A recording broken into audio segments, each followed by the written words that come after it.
Pada peringatan Hari Buruh Internasional May Day tahun 2024, Menteri Ketenagakerjaan Ida Fauziah mengajak serikat pekerja buruh, pengusaha, dan pemerintah untuk menatap masa depan dunia kerja yang penuh dengan tantangan dan peluang.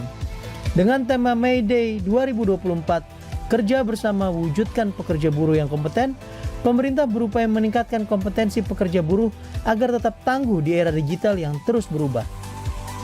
Hari ini Kementerian Ketenagakerjaan bersama sejumlah stakeholder, baik dari serikat pekerja, serikat buruh, maupun dari teman-teman pengusaha, bersama-sama kita melaksanakan peringatan Hari Buruh Internasional atau May Day tahun 2024 yang kita laksanakan di PT Puninar Logistik Jakarta Utara. Menaker menekankan pentingnya terus mengasah diri, bukan cuma terampil, tapi juga adaptif dan inovatif. Karena itu, telah disiapkan berbagai program pelatihan vokasi di Balai Latihan Kerja Komunitas dan Balai Pelatihan Vokasi dan Produktivitas.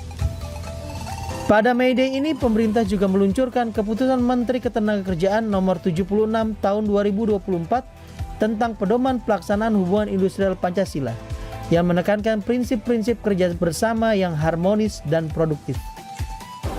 Kepnaker ini mencakup 6 prinsip dan 2 asas dalam mewujudkan hubungan industrial Pancasila.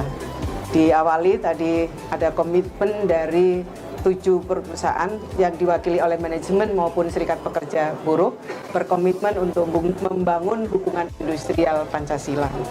My day is